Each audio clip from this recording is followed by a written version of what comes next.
Hello, and welcome to If Socrates Had a Podcast. I'm your host, Vinay Kalva.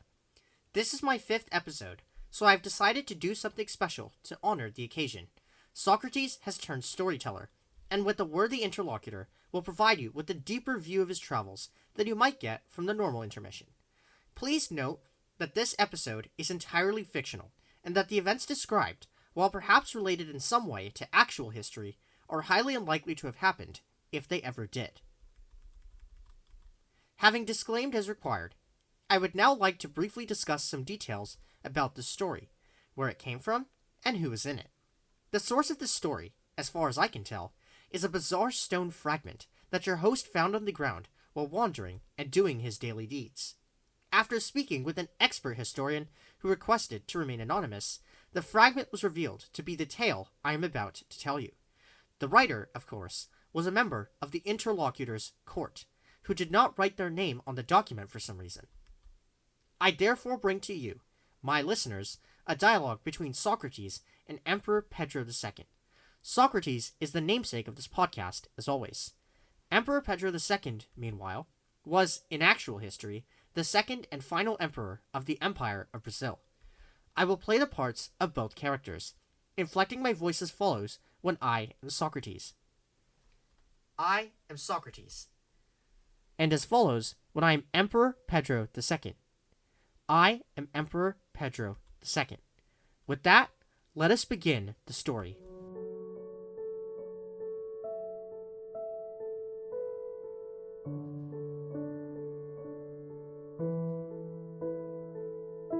And who might this man be? I have had to hide my identity for far too long. I see, though, that you are a ruler, and the brightest of them, so I shall riddle you. Who, Emperor, might you think I am? I believe I recognize you very well. Are you the leader of Athens, the famed Pericles? If only I were Pericles. I am a simple man who knows very little in all areas, and most especially in areas of statecraft. I have been provided a clue. You must be, indeed you are, Socrates. Your Majesty, you are correct. I am Socrates. I have read all of your dialogues. Meeting the man himself is a great honor. I have worked with and met the best of society in this world where I live. But to see a man come from so far away, in time and place, and meet him, is another matter entirely. I am as bewildered as you that we are here. However, it will do us a little good to dwell on that subject for now, so I suggest we turn elsewhere. When I was informed that you were to be in my court, I asked my idle staff to take upon the duties I exercised, so that I could entertain you to the most. Here is some food and drink, if you so wish, Socrates. Also, if you so wish, I ask you to tell me how you arrived here, all the way from Greece. To travel from the eastern Mediterranean Sea through the Atlantic to Rio de Janeiro is no easy feat, even for a man such as yourself. It certainly was. I suppose it will be easier if I split this into 3 parts. Your Majesty, you may also interrupt me should you have any questions. Proceed, if you will, please. I await hearing your story. I will start, then, by telling you about the journey through the eastern Mediterranean. It would be wonderful if it were as simple as the Odyssey, but alas, it was not. Statesmen like myself quite despise salami tactics, but my dear friend, I suggest you consider it. Alas, I have not sliced and diced my tale to your liking, so I shall. It all began at the academy, where I had announced my departure to meet you. I had told my many students that I wished to meet the best of them, Dom Pedro II, Emperor of Brazil, and bring him along so that perhaps he could lecture to the politically and scientifically inclined in Athens. Most were quite elated. I do not know if everyone was, quite unfortunately. Having made my remarks and confirming that the time was right, I went on my way to Piraeus. Walking along, I met one of my students who had followed me, Aristotle.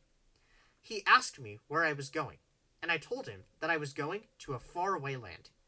He insisted on joining me, however, and we thus walked all the way to Piraeus. You are fortunate to have not suffered the fate of that fellow Phaedipides. Otherwise you would not be here. Indeed I am. I am grateful to the gods that I did not suffer his fate. Nevertheless, Socrates, I would like to know what you discussed with Aristotle. I have read all of Aristotle.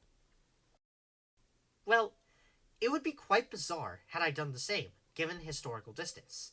Nevertheless, we had a very fruitful discussion about, well, I don't seem to recall for some reason. I know it was something to do about one of those books Aristotle wrote.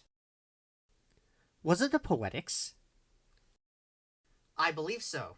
Focusing on that was a difficult matter, for there was quite a scene in the city. What was the scene? Hopefully it has little to nothing to do with me. Alas, the entire city was in a frenzy over a war. A war which you should be all too familiar with. Thucydides wrote about it. The Peloponnesian War? How did you survive? And how were you and Aristotle around for that? Excellent question. For before we commenced discussing the Peloponnesian War, Aristotle and I had both, of course, discussed this matter. As is standard, at the end of our lives, we had each entered the underworld separately. As we were to face the wrath of Cerberus, we were blindfolded and felt ourselves being lifted. When the blindfolds were removed, we found ourselves in the finest palace there could be. In front of us was a man, who appeared perfect in speech and appearance, and a woman, who seemed similarly perfect. They looked silently at us, waiting for us to speak or ask a question. As Aristotle came after me, I do not know what happened to him. In my own situation, I was quite bewildered, and cried out, "Who are you? Why have you taken me here, and prevented me from facing my rightful end?" Why would you say such a thing? Had you reached your supposed rightful end, you would not be here, and I would not be able to hear your wonderful tale. Quite unfortunately, you are correct. However, at the time, I believed otherwise, and I stand before you here, telling you the tale as it unfolded, and as I know, without judgment or interpretation. I must let you proceed. I have no questions.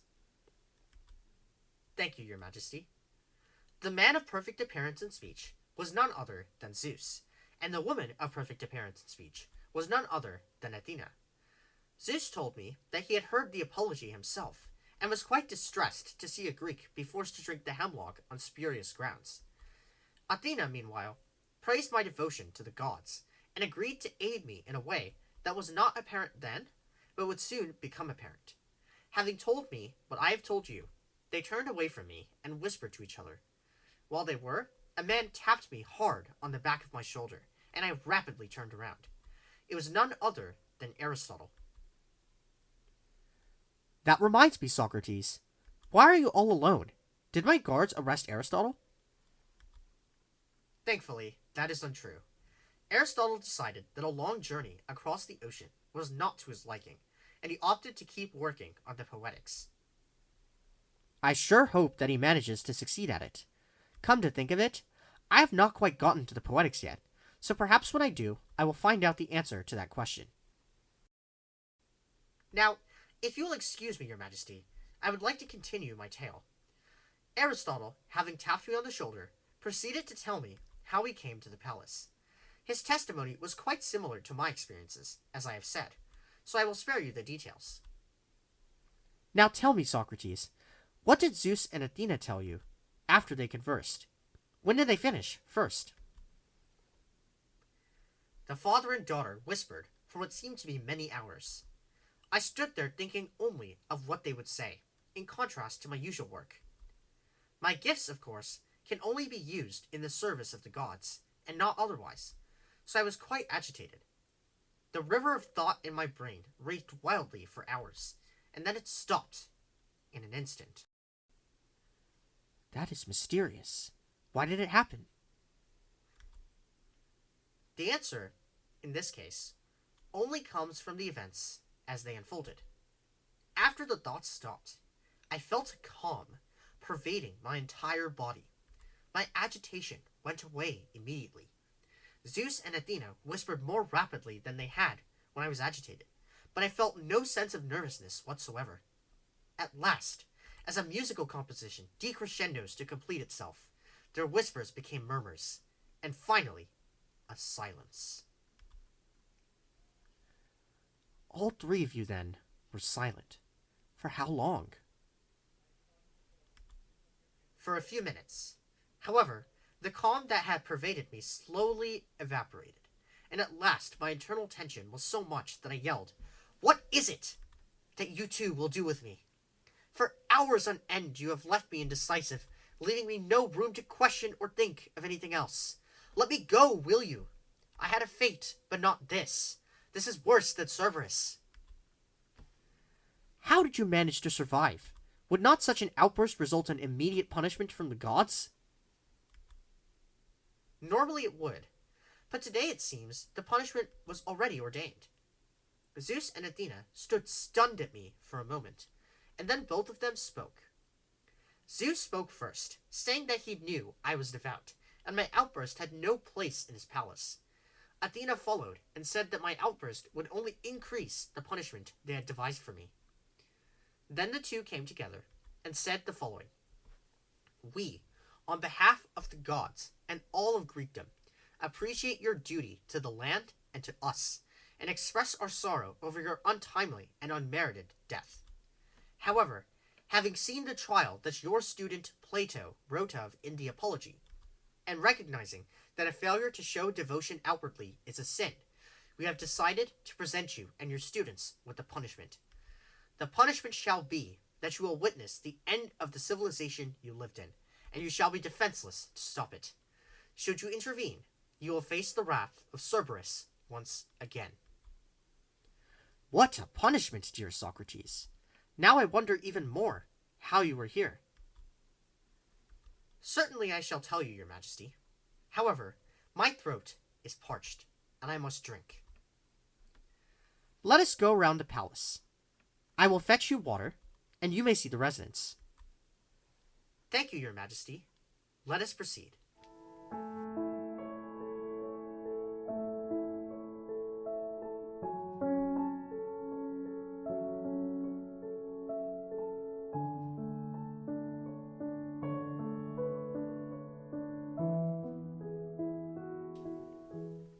This regularly scheduled program is interrupted for a short break. Dear listeners, you may now be wondering how it was that Socrates was able to meet Emperor Pedro II. The answer is a surprising one, for their friendship extended over many millennia. When analyzing the fragment upon which the story I am telling you was present, I was informed by my very excellent assistants that they had found another fragment, a parchment one. It was nailed to the back of the stone where the stone fragment was. I have interpreted this fragment in detail, and have found that it contains the answer and explanation for this question. Here is the story it tells. Emperor Pedro II was tired. He had been working non-stop, and he badly needed a break. He thus told his staff to take over his work for some time, so that he could walk amongst the ordinary people and learn of their troubles, rather than cycling through the next round of paperwork and decrees. Thus, with only his bodyguard and confidant, the emperor left his palace and walked about the streets. He then came across a very interesting crowd, sitting in front of a stage. Upon that stage, two individuals were engaging in a philosophical dialogue, perhaps based upon the ones written by Plato. The emperor was a learned man, and had read those dialogues many times before.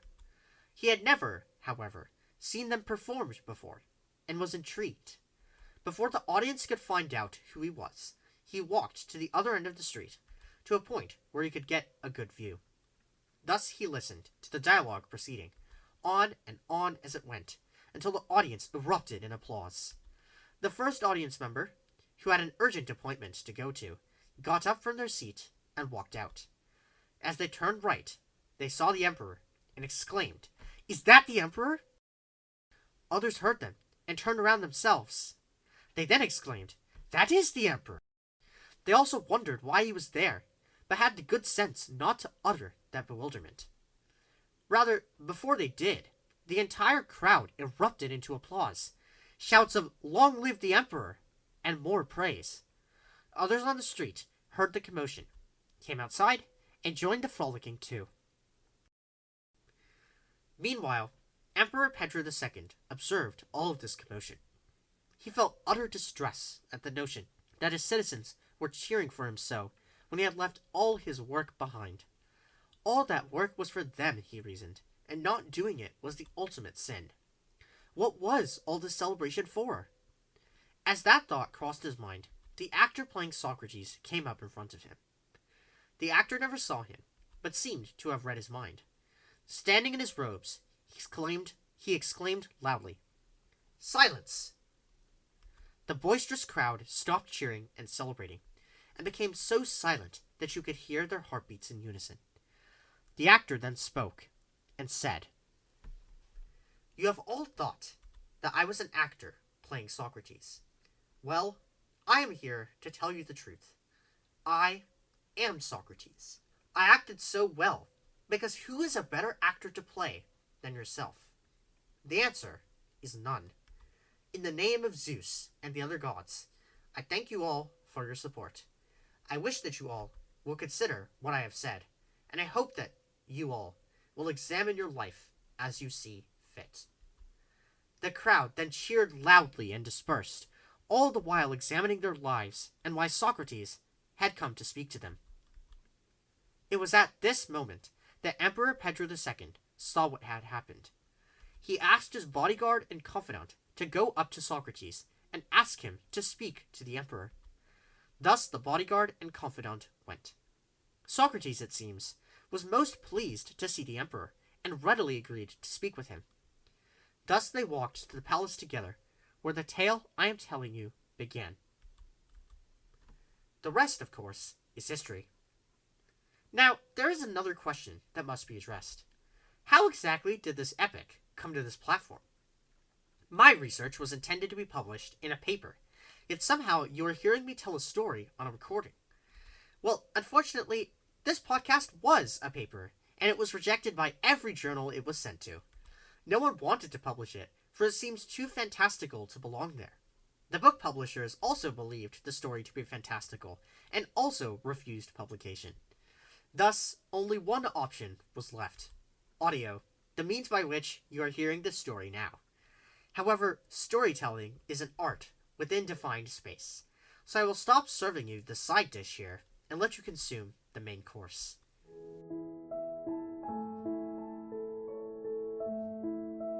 At this time, we now return to a regularly scheduled program. Thank you for the offering. Never have I tasted such fresh food. You lie, Socrates. Surely the Greeks had fresh food. Unfortunately, I am a simple man, and I know very little in matters of lying. All I can say is the truth. I would never wish otherwise. Now, to the question I have nursed until now. Why did the gods choose to let you come here? Well, legal chicanery got me out. Zeus and Athena had, without telling me, granted me the power to interpret their commands as I wished, as long as I did not change the ultimate consequence. By witness, the gods meant merely that I would be alive when civilization would be destroyed. Accordingly, I decided that it would be best if I left Greece promptly. Thus came the events of which I told you. And who told you of this? Aristotle himself. Now, as far as you have told me, you arrived at Piraeus. What then? Indeed, I had arrived at Piraeus.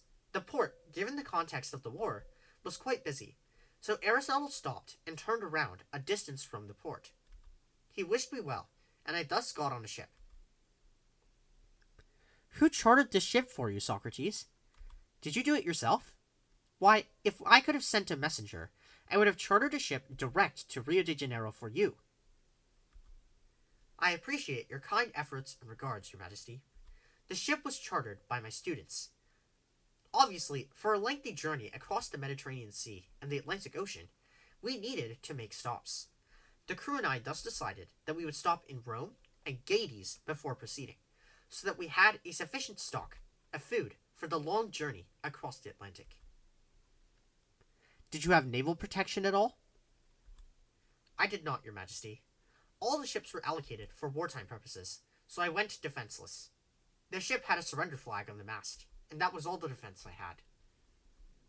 I assumed the journey went without issue from Rome to Gades. But what of Athens to Rome? And Gades to Rio de Janeiro? By the grace of the gods, you are correct, Your Majesty. From Piraeus to Rome, we were accosted by a mysterious ship with no flag on it. I assumed it was a Spartan ship, or perhaps a Corinthian one.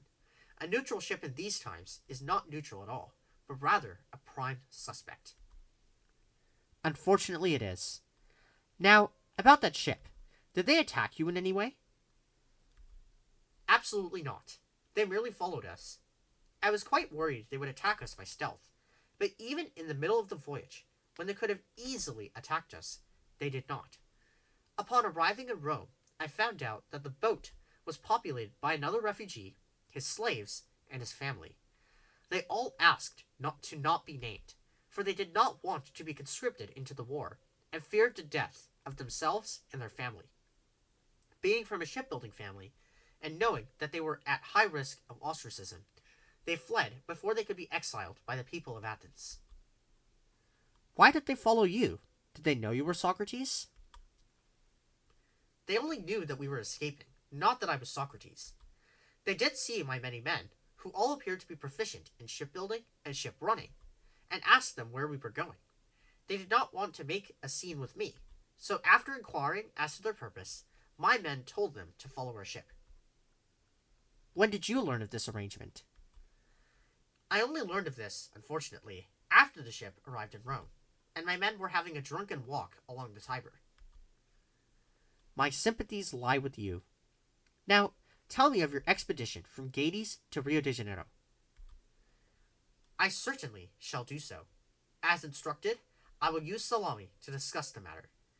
I did not eat any salami, of course, merely a large quantity of salted fish, vegetables, and fruits, as well as some cheese. That was all they had in Rome. I assume you had a sufficient supply of food on your journey.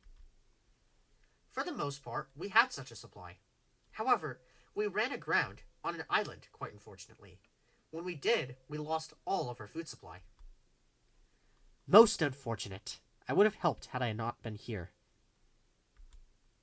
Not to worry, Your Majesty. My crew and I were able to move off the island. However, while we were there, my men found a bizarre house with a man in it. A man? Who might that be? Your Majesty, may I ask you to guess? It is someone that you should know well, for only a few years have passed since he arrived here. Napoleon Bonaparte, Emperor of France? You could not be more correct, Your Majesty. We met the Emperor in the jail. The jailer, who had not read the dialogues, was much too frightened to deal with foreign-looking individuals. He was most surprised to see my men, and even more so to see me. He asked me to tell him where we had come from, and why we were here. I related it to him briefly, of course, for we had to be going. After hearing the story, the Emperor waved to the jailer, who proceeded to walk outside. We followed the jailer, who at this point had become Poseidon. How? How could this be? Scarcely do Greek gods turn human. Indeed, the transformation was quite gradual, I must say. If I remember correctly, one of my men was even more devout than me, and had prayed that the gods protect us on the journey from Athens to Rio de Janeiro. The other men dared not interfere, for they knew that the man, being so devout, would make prayers that were sufficient enough for the whole ship. His prayers seemed to have been answered, for the gods came to protect us during the time when we needed them. I suppose that makes sense, although the gods have not always come to your aid, as you might know, Socrates. You are not wrong, but in this case, they came to our aid. After we boarded our ship, the journey was pleasant and smooth for the most part, except for one small thunderstorm. Do you wish to speculate on the causes of that storm? I certainly do. I cannot speculate on such matters. To do so is antithetical to myself. However, I might theorize that Poseidon fought with his brother, and as punishment, the king of the gods opted to create a frenzy of a storm. How bad of a storm was it, and where did it occur? I cannot be sure of where exactly the storm occurred, although I am quite sure it occurred close to this place. Yes, I recall that there was a large rainstorm in the city some time ago. It was quite terrible for the people. They ran all over, away from the floods, but to no avail. Please tell me that you did something. How could so many innocent people perish for no fault of their own? Without a doubt, I acted, Socrates. Ask the people, the ministers, everyone. I sent as many people as possible to evacuate the city as soon as the herald came with the news, and even more volunteered to help those in need during the floods. Even then, so many died. Alas, your majesty. Alas, alas, alas. I'm afraid that there is not much more to say for me, except that the city was refurbished. That, of course, brings me to ask, what did you think of the city, Socrates? Did you find it much different compared to the last time you came? The last time we met? Without a doubt, I found it distinct and interesting, your majesty. The wide boulevards were narrowed, the buildings more tightly packed together, the streets ever more vibrant. I could not have found a place more grand. It was quite an effort, I must say, but my people are proud. They are proud of the city, and they are proud of me. I have heard from the heralds that a storm shall be coming within some time. Zeus must be following me. He intends to execute the punishment by driving me back to Greece. Powerful as I may be, I am unable to stop curses. But tell me, Socrates, if you will, how are you here? At what point did ancient Greece become modern Brazil? I cannot be too sure, your majesty. Time and life are mysteries I have yet to resolve. No amount of philosophy has resolved them to my satisfaction quite yet. I suppose that the best I can do is give you faux, non-toxic hemlock for you to enjoy. Thank you, your majesty. If you will, I must take your leave, so that I may start philosophizing. I grant you my leave, Socrates. It has been a pleasure to see you once again. May you be safe, and may the punishment upon you be tempered. By the grace of the gods, I wish it to be. Should they do so is another matter, I suppose.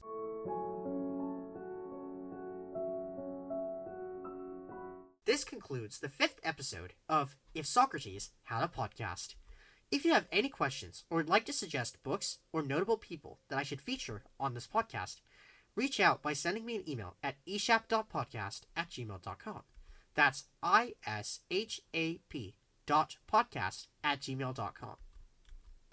I hope that you enjoyed the story and brief intermission. If you like what you heard, stay tuned for my next episode, coming up in 2 weeks. Thank you very much for your time, and have a wonderful day.